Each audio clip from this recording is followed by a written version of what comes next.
మాజీ మంత్రివర్యులు సిద్దిపేట శాసనసభ్యులు హరీష్ అన్న ఆదేశాల మేరకు 29 రోజు పార్టీ కార్యాలయంలో పార్టీ కార్యకర్తల విస్తృత స్థాయి సమావేశం నిర్వహించడం జరుగుతున్నది. ఇది ప్రతి గ్రామంలో ఉన్న నాయకులు, కార్యకర్తలు, మన ముఖ్య నాయకులందరూ కూడా దీనికి హాజరై ఈ పార్లమెంటు ఎన్నికలను ఎట్లా ఎదుర్కోవాలి, దాని వ్యూహరచన చేయడం కోసం ఆ రోజు అభ్యర్థి పరిచయ కార్యక్రమం, అదేవిధంగా ఎన్నికలు ఎలా జరపాలన్న దాని మీద కార్యకర్తలకు దిశానిర్దేశం చేయడం జరుగుతున్నది. కార్యకర్తలందరూ కూడా తప్పకుండా 12 గంటల వరకు పార్టీ కార్యాలయానికి రావాలని చెప్పి విజ్ఞప్తి చేస్తాము. నిజంగా కూడా ఒక విద్యావంతుడికి పార్లమెంటరీ పార్టీ టికెట్ ఇవ్వడం అంటే నిజంగా కూడా టీఆర్ఎస్ పార్టీ ఏ లక్ష్యంతో చేస్తున్నది దీన్ని బట్టి అర్థమవుతున్నది. రేపు పార్లమెంట్లో మన కాన్స్టిట్యూన్సీలో ఏది చేయాలన్నా ఒక విద్యావంతుడు ఉంటేనే సరైన ప్రశ్నించడం కానీ, మనం ప్రతిపక్షంలో ఉన్నాం కాబట్టి అధికార పార్టీలో ఉన్న తప్పులను ఉప్పులను ఎప్పుడైనా మంచిగా చేయాలంటే ఒక విద్యావంతులు అవసరం కాబట్టి గౌరవ కేసీఆర్ గారు ఒక మంచి నిర్ణయం తీసుకున్నారు. వెంకటరామరెడ్డి గారికి ఈ జిల్లా చాలా సుపరిచితులు. ఆయన డిఆర్డీఏ పీడీగా ఒక 2 సంవత్సరాలు పనిచేసింది ఉమ్మడి జిల్లా మొత్తం కూడా మెదక్ జిల్లాకి.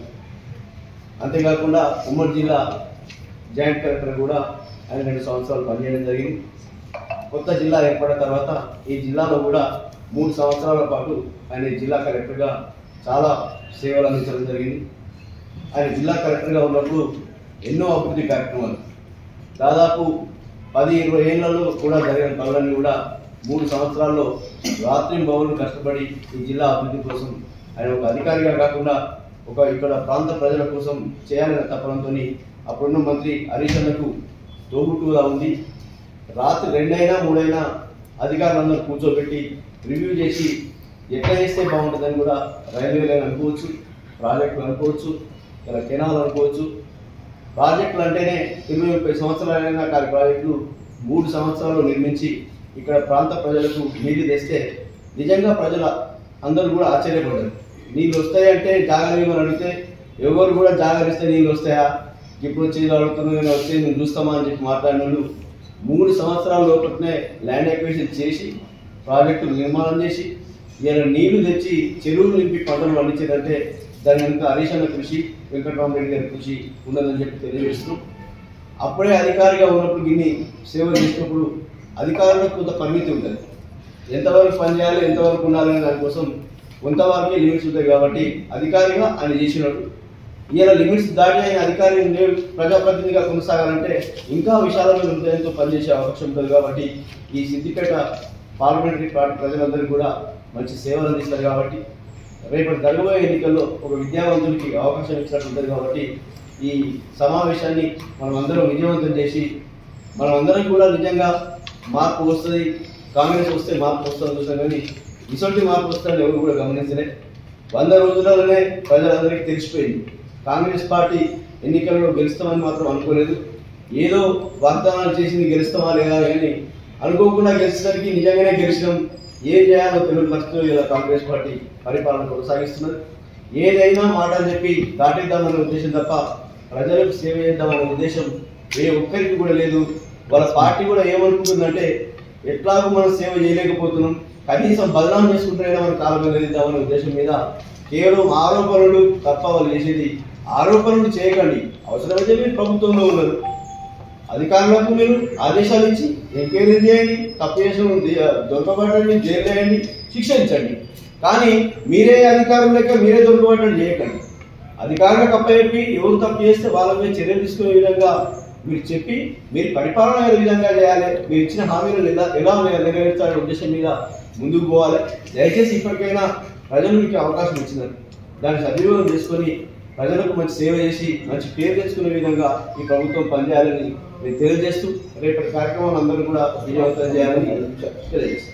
పార్టీ కార్యకర్తల విస్తృత స్థాయి సన్నాహక సమావేశం 29వ తారీఖు మధ్యాహ్నం పూట 2 నుంచి 5 గంటలకు జరుగుతుంది. కాబట్టి మా జిల్లా పార్టీ కార్యాలయం కొన్నాళ్ళలో ఉన్నటువంటి మా జిల్లా భారత రాష్ట్ర సమితి జిల్లా పార్టీ కార్యాలయంలో జరగనున్నటువంటి విస్తృత స్థాయి సిద్దిపేట నియోజకవర్గ పార్టీ ఈ సన్నాహక సమావేశానికి అందరు కార్యకర్తలు గులాబీ సైనికులందరూ కూడా పెద్ద ఎత్తున హాజరై రేపు రానున్న మెదక్ పార్లమెంట్ స్థానం పైన గులాబీ జెండా ఎగరేయడానికి హరీష్ అన్న నేతృత్వంలో మన అభ్యర్థి వెంకటరామరెడ్డి గారి గెలుపు కోసం అందరూ కూడా సమిష్టిగా కృషి చేయాలని అందరి కార్యకర్తలకు అప్పీల్ చేస్తూ ఇప్పుడు రాష్ట్రంలో అతి తక్కువ కాలంలో ప్రజా విశ్వాసం కోల్పోయినటువంటి 3 రంగుల పార్టీ, ఈ ప్రభుత్వ నిర్వహణను వ్యాపారంగా మార్చినటువంటి 2 రంగుల పార్టీ, తెలంగాణ రాష్ట్రాన్ని సాధించి ఉద్యమం చేసి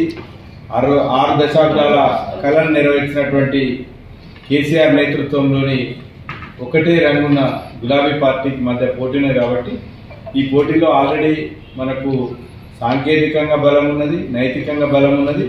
అయ్యో మొన్ననే కేసీఆర్ను కోల్పోయినమన్న ఒక భావనలో రైతులు ఉన్నారు కాబట్టి ఇవన్నీ కలిసి వచ్చి రానున్న మెదక్ పార్లమెంట్ ఎన్నికల్లో గతంలో మాజీ ఎంపీ ప్రభాకర్ రెడ్డి గారు ఎట్లయితే ఘన విజయం సాధించిందో ఈసారి కూడా హరీష్ అన్న నేతృత్వంలో మెదక్ పార్లమెంట్ మీద గులాబీ జెండా అందరి కార్యకర్తల సమిష్టి కృషితోని గులాబీ జెండా ఎగరేస్తామని చెప్పి ఆశాభావం వ్యక్తం చేస్తున్నాం.